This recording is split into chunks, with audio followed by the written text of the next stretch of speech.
नमस्कार। आज का हमारा विषय है रेडियो फीचर और डॉक्यूमेंट्री।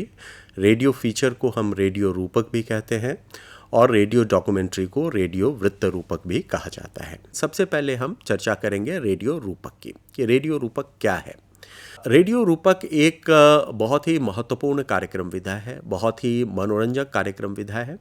यह तथ्य पर आधारित किंतु प्रस्तुतिकरण में कल्पनाशीलता की अनुमति होती है।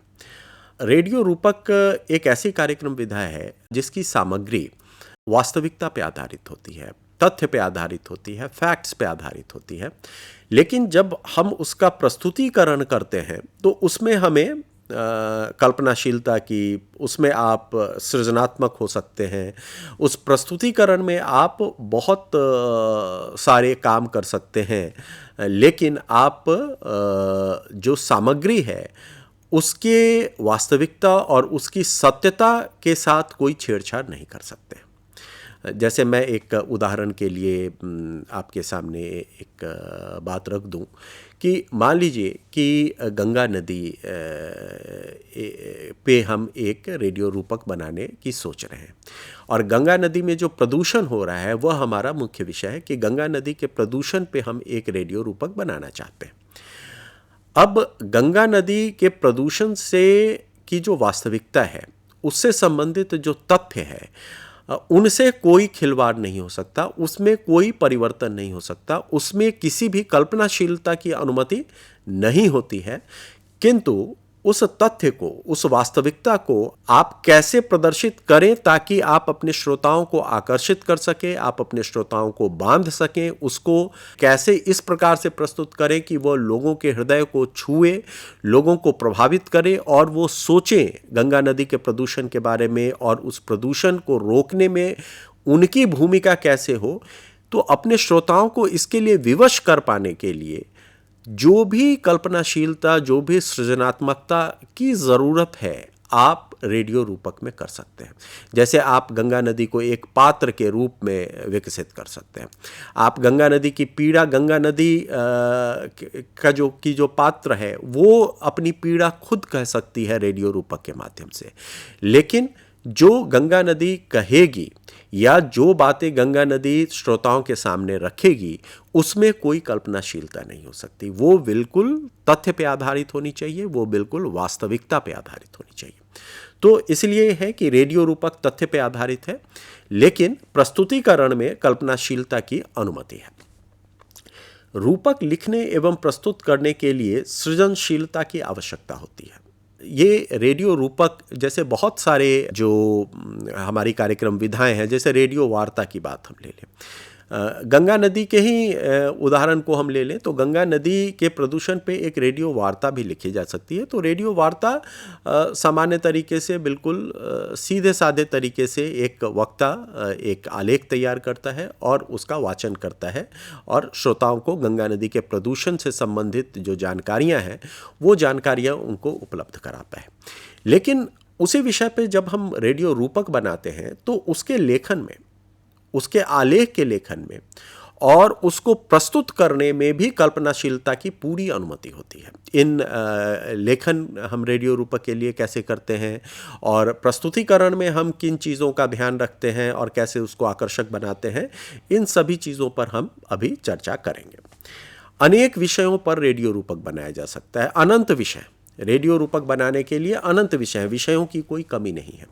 जैसा मैंने कहा कि आप गंगा नदी के प्रदूषण पे रूपक बना सकते हैं, आप जंगलों की कटाई पे रूपक बना सकते हैं, आप वायु प्रदूषण पे रूपक बना सकते हैं, आप होली, दशहरा, ईद जैसे त्योहारों पे रूपक बना सकते हैं, आप परमाणु बिजली पे भी रूपक बना सकते हैं, आप किसी महत्वपूर्ण भारतीय खिलाड़ी पे रूपक बना सकते हैं, आप किसी ऊंचे पद पे पहुँचे जो कोई व्यक्ति बहुत ही संघर्षों के साथ उस स्थिति में पहुंचा है उनके जीवन पे आधारित रूपक बना सकते हैं।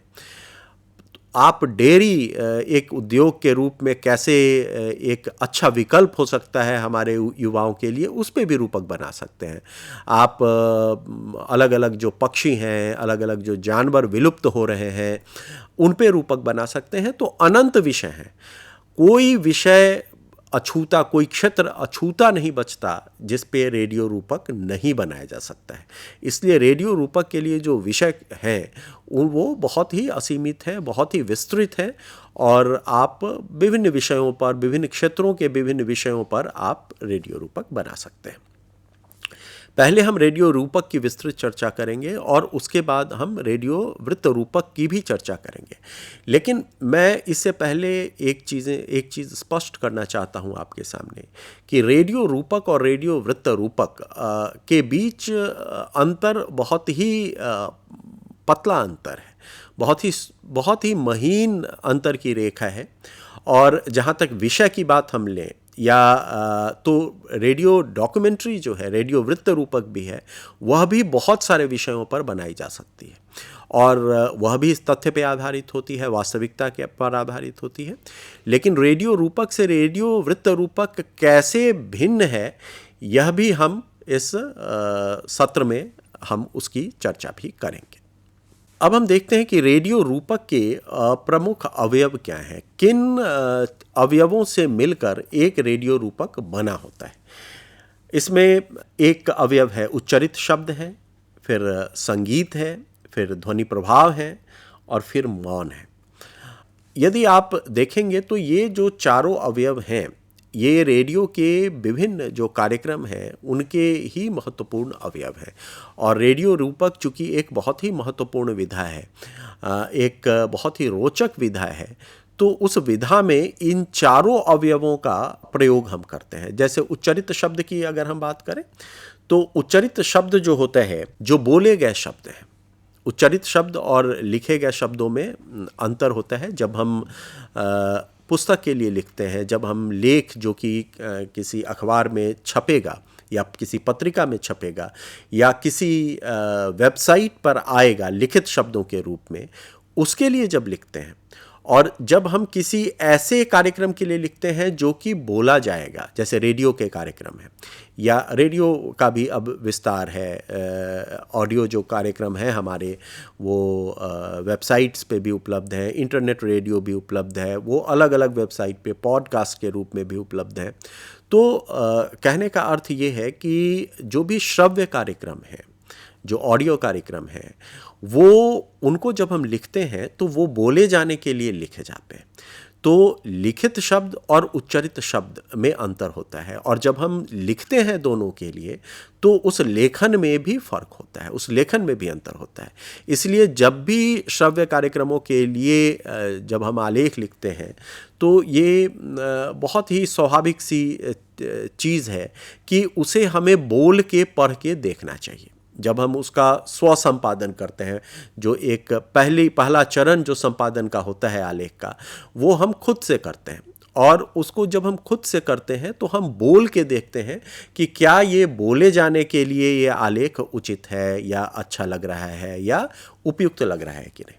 तो उच्चरित शब्द श्रव्य कार्यक्रमों में बहुत ही महत्वपूर्ण अवयव है, और रेडियो रूपक का भी ये बहुत महत्वपूर्ण अवयव है। जैसे रेडियो रूपक में जो वर्णन होता है, जो विवरण होता है, नरेशन होता है, या कई हम अभी देखेंगे कि कई जो नाटकीय रेडियो रूपक होते हैं उसमें पात्र भी विकसित किए जाते हैं, उनके संवाद होते हैं। तो ये सब चीज़ें उच्चरित शब्द अवयव में आ जाती हैं। दूसरा जो अवयव है वो है संगीत। संगीत का प्रयोग रेडियो रूपक में यदि हम कहें तो दो रूपों में हम कर सकते हैं। पहला है कि जो पार्श्व संगीत या जो पृष्ठभूमि संगीत या जो बैकग्राउंड म्यूजिक है, उसके रूप में भी संगीत का प्रयोग रेडियो रूपक में होता है। दूसरा, कई बार रेडियो रूपक का मुख्य विषय ही संगीत हो सकता है।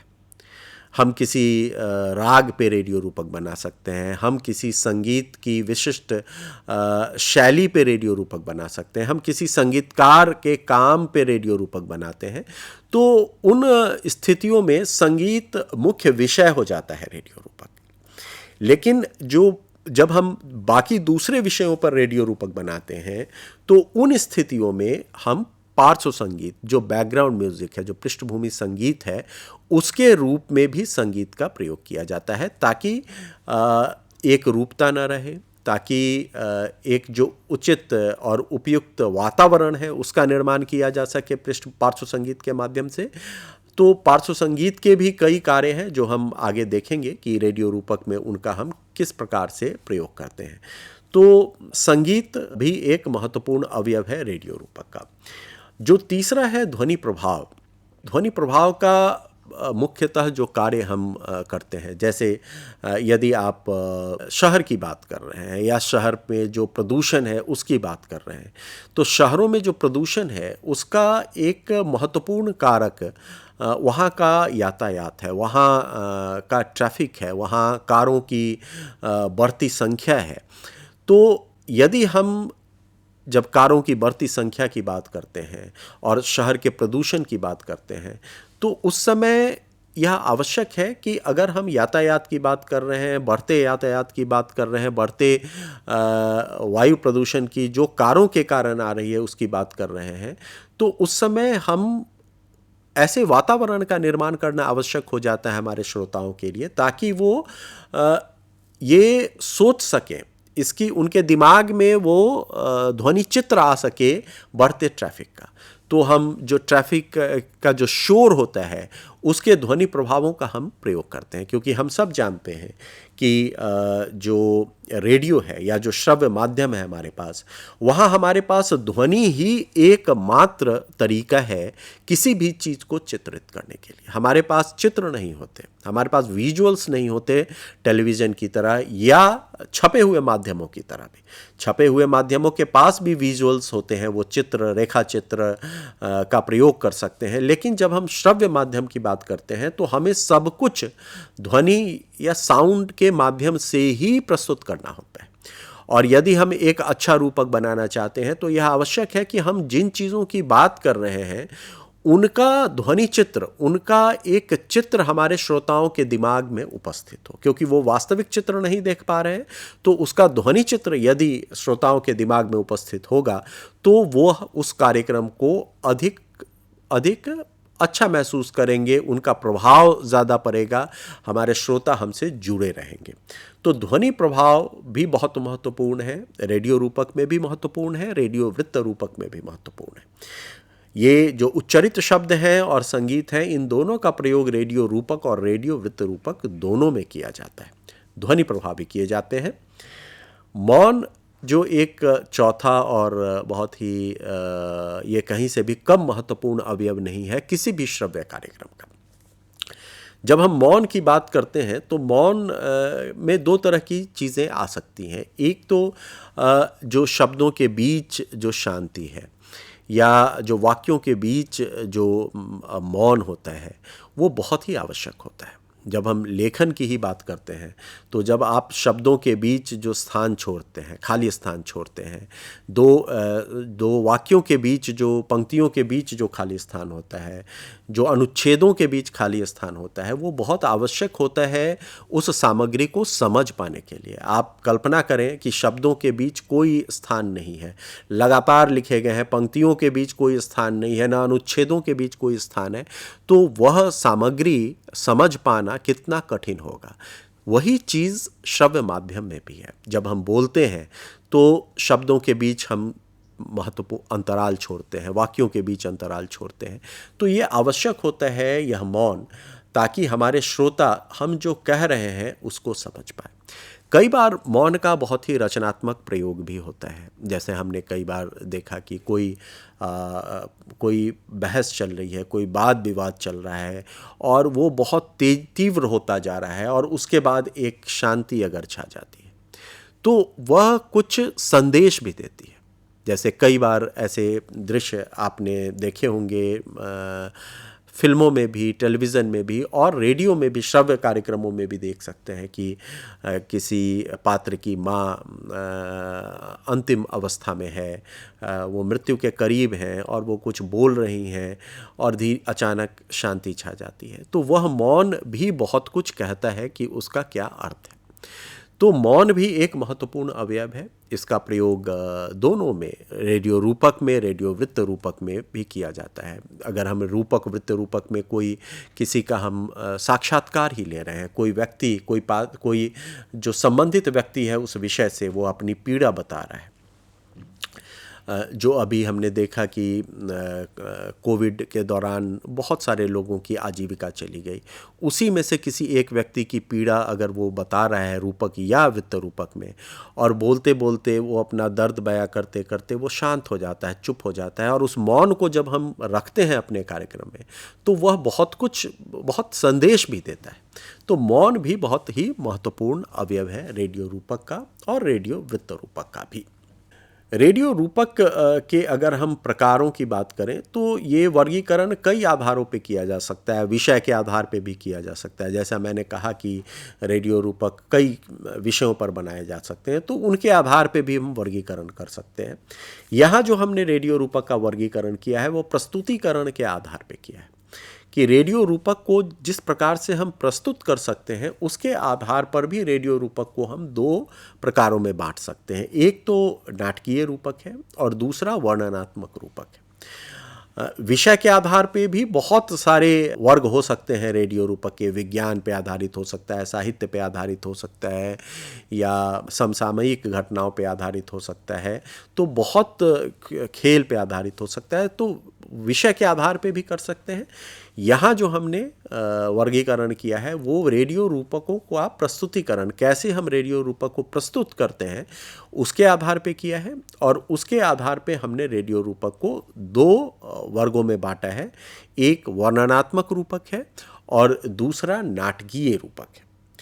वर्णनात्मक रूपक की जब हम बात करते हैं तो ये एक ऐसा रूपक है जिसमें हम, जैसा कि हमने पहले चर्चा की कि रेडियो रूपक की जो सामग्री होती है वो वास्तविकता पे आधारित होती है। हम एक उदाहरण ले लें कि वनों की कटाई, या वन जो हमारे देश में या इस पूरी दुनिया में जो सिकुड़ते जा रहे हैं, तो वनों की कटाई पर, वनों या सिकुड़ते वनों पर भी हम एक रेडियो रूपक बना सकते हैं।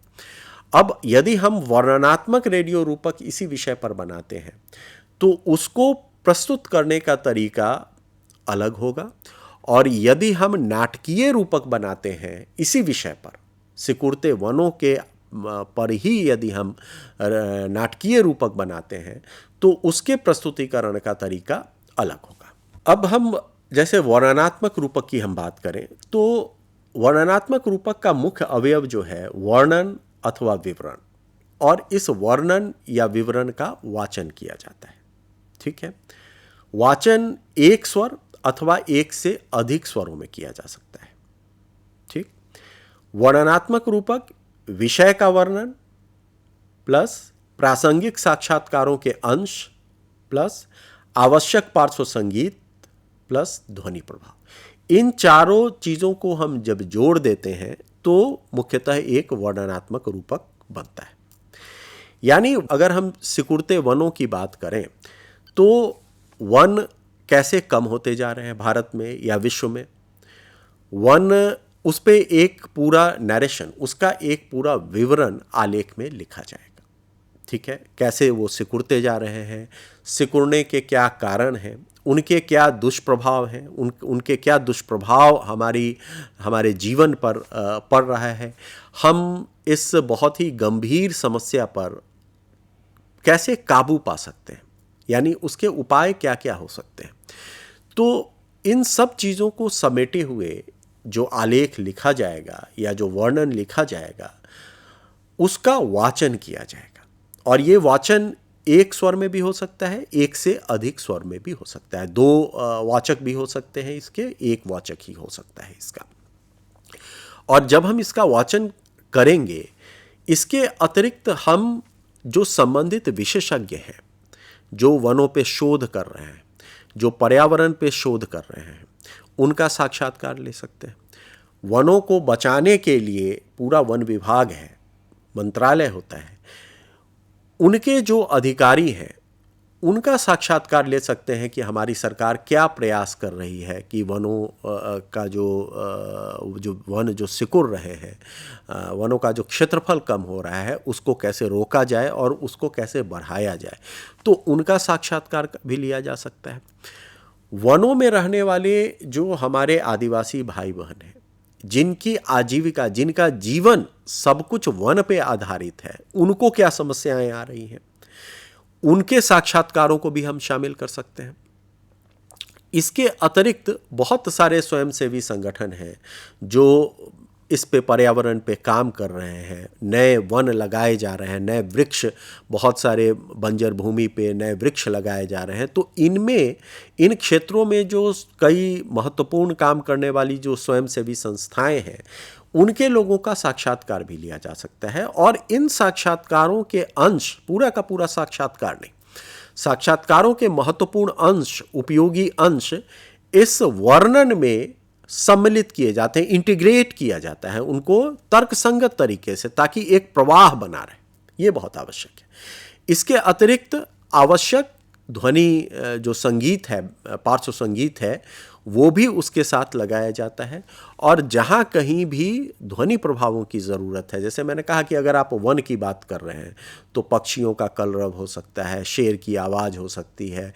वन में आपका श्रोता, जब हम ये बात कर रहे हैं कि हम इस वन से जा रहे हैं और इस हम वन में हैं, तो ये महसूस होना चाहिए उसको, उसके सामने वन का ध्वनि चित्र उसके मस्तिष्क में होना चाहिए।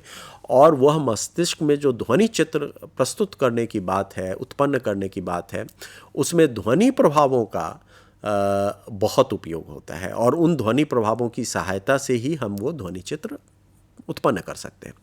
तो ये सिकुड़ते वनों पे अगर हम एक रेडियो रूपक बना रहे हैं, और यदि वह रेडियो रूपक वर्णनात्मक रेडियो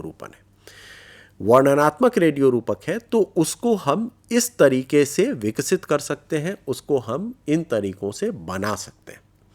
लेकिन उसी विषय पर, सिकुड़ते वनों पर ही हम नाटकीय रेडियो रूपक भी बना सकते हैं। और जब हम नाटकीय रेडियो रूपक बनाते हैं तो उसको हम किस प्रकार से बनाएंगे, उसकी चर्चा भी हम करेंगे। आशा है कि आपको यह सत्र उपयोगी लगा होगा। देखने के लिए धन्यवाद।